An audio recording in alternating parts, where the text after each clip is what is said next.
Hi everyone, വളരെ soft ആയിട്ടുള്ള ഒരു നീർദോശ തയ്യാറാക്കിയെടുത്താലോ.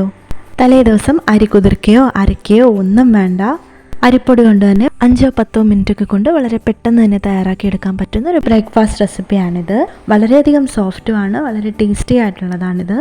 ഇത് നമുക്ക് 2 രീതിയിലും തയ്യാറാക്കാം. അരി കുതിർത്ത് വെച്ച് അരച്ചും തയ്യാറാക്കിയെടുക്കാം, അതുപോലെ തന്നെ അരിപ്പൊടി കൊണ്ടും തയ്യാറാക്കിയെടുക്കാം.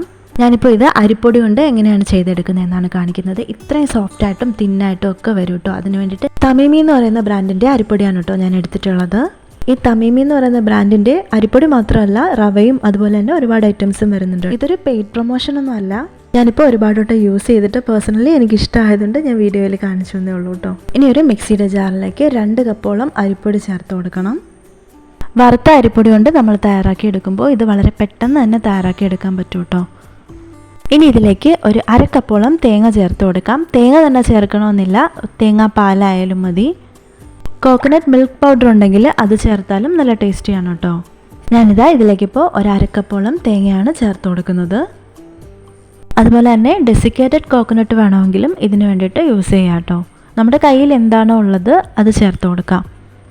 ഇനി ഇതിലേക്ക് 1 ടീസ്പൂണോളം ഉപ്പ് ചേർത്ത് കൊടുക്കാം.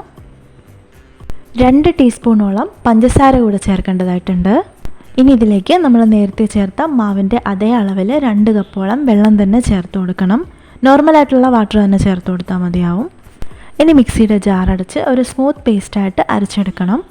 തേങ്ങ നന്നായിട്ട് അരഞ്ഞു കിട്ടണം. ഏകദേശം ഒരു 1 മിനിറ്റോളമൊക്കെ തന്നെ അരച്ചെടുത്താൽ മതിയാവും. അപ്പോഴേക്കും നമ്മുടെ മാവ് റെഡി ആയിട്ടുണ്ടാവും.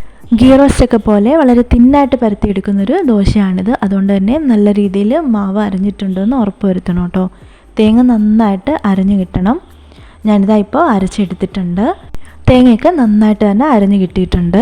ഇതിലേക്ക് 2 കപ്പോളം വെള്ളം ഒഴിച്ച് ബാറ്റർ അത്യാവശ്യം നല്ല രീതിയിൽ ലൂസാക്കി എടുക്കണം. ഞാനിതാ ഇപ്പോൾ 2 കപ്പ് വെള്ളം ഒഴിച്ചൊന്ന് ലൂസാക്കി എടുത്തിട്ടുണ്ട്. വെള്ളം ഒഴിച്ചു കൊടുത്തതിന് ശേഷം നന്നായിട്ടൊന്ന് മിക്സ് ചെയ്യണം കേട്ടോ. ഇതിലേക്ക് നമ്മൾ ഉപ്പ് ചേർത്ത് കൊടുത്തിട്ടുള്ളത് കൊണ്ട് തന്നെ ഇതിലേക്ക് ഇനി ആവശ്യമുണ്ടെങ്കിൽ മാത്രം ഉപ്പ് ചേർത്താൽ മതിയാവും. നമ്മൾ നന്നായിട്ട് വെള്ളം ഒഴിച്ചിട്ട് ഉണ്ടാക്കുന്നത് കൊണ്ടാണ് കേട്ടോ ഇതിന് നീർദോശ എന്നുള്ളൊരു പേര് കിട്ടിയിട്ടുള്ളത്. ഈ സമയം തന്നെ ഞാനൊരു പാൻ ചൂടാക്കാനായിട്ട് വെച്ചിട്ടുണ്ട്. ഈ നീർദോശ സ്ഥിരമായിട്ട് ബ്രേക്ക്ഫാസ്റ്റായിട്ട് ഉണ്ടാക്കുന്നത് കർണാടകയിൽ ഉടുപ്പിയിലൊക്കെ ഉള്ളവരാണ് കേട്ടോ. അവരുടെ ഒരു മെയിൻ ബ്രേക്ക്ഫാസ്റ്റ് ആയിട്ടാണ് ഈ നീർദോശ. ഈ മാവ് തയ്യാറാക്കിയ ഉടനെ തന്നെ നമുക്കിത് തയ്യാറാക്കി എടുക്കാൻ പറ്റും. ഒട്ടും തന്നെ വെയിറ്റ് ചെയ്യേണ്ട ആവശ്യമില്ല.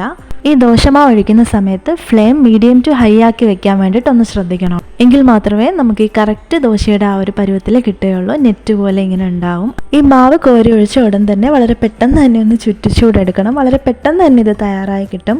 മുകളിലേക്ക് ഒരല്പം എണ്ണയോ നെയ്യോ ഒക്കെ ഒന്ന് സ്പ്രെഡ് ചെയ്ത് കൊടുക്കാം. വളരെ പെട്ടെന്ന് തന്നെ മാവ് തയ്യാറാക്കി എടുത്തിട്ടുള്ള ആ ഒരു നീർദോശ നമുക്കിവിടെ റെഡിയായി കിട്ടിയിട്ടുണ്ട്. ഇനി നമുക്കിത് ഈ പാനിൽ നിന്ന് ഒന്ന് മടക്കിയെടുക്കാം. ഇതുപോലെ തന്നെ എല്ലാം ചുട്ടെടുക്കാം. ഓരോ തവണ മാവ് കോരി ഒഴിക്കുമ്പോഴും ഒന്ന് മാവ് കലക്കിയെടുക്കാൻ വേണ്ടിയിട്ട് ശ്രദ്ധിക്കണം. അല്ലാന്നുണ്ടെങ്കിൽ മാവ് അടിയിൽ കട്ടിയായും വെള്ളം മുകളിൽ മാത്രവും നിൽക്കും.